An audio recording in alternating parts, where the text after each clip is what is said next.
ایک صحابی آئے، یا رسول اللہ میرا پڑوسی ہے، اس کی کھجور ایسے ٹیڑھی ہو کر میرے گھر میں چند اس کی شاخیں ہیں، ان پہ پھل لگتا ہے، وہ ٹوٹ کے گرتا ہے، میرے بچے اٹھا لیتے ہیں، ہم غریب ہیں، وہ بھاگا بھاگا آتا ان کے منہ سے کھجور نکال لیتا ہے، اس کو کہیں کہ بچوں پر اتنی زیادتی نہ کرے۔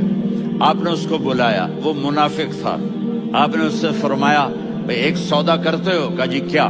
کہا یہ کھجور مجھے دے دو اور اس کے بدلے جنت میں کھجور لے کے دوں گا۔ وہ کہنے لگا یا رسول اللہ یہ اصل میں میرے بچوں کو بہت پسند ہے، کوئی اور کھجور ہوتی میں دے دیتا، یہ تو میری معذرت ہے۔ وہ تو منافق تھا، اٹھ کے چلا گیا۔ ایک صحابی بیٹھے تھے،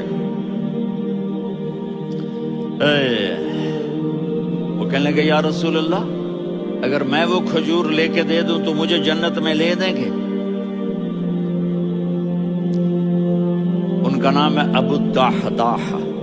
آپ نے کہا ہاں تو مجھے لے کے دے دے میں تمہیں لے دوں گا۔ وہ اس کے پیچھے چلے گئے، اے بھائی کتنے میں بیچو گے؟ میں نے کہا جا میں نے اللہ کے نبی کو نہیں دی، تمہیں کیسے دے دوں؟ کہا اچھا بھائی منہ سے بول کتنے لینے ہیں؟ تو اس نے جان چھڑانے کے لیے کہا کہ اپنا سارا باغ مجھے دے دے، کھجور لے لے۔ باغ میں 600 کھجوریں اور یہ کھجور کسی اور کو دینی ہے۔ تو کہتا ہے پکے ہو، پھرو گے تو نہیں؟ کہا میں پاگل ہوں، میں پھروں گا؟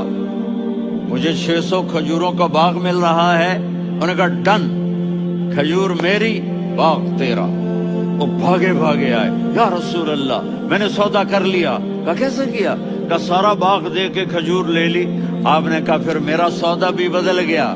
کم من عدق رداح ودار فیاح لأبی الدحداح فی الجنہ۔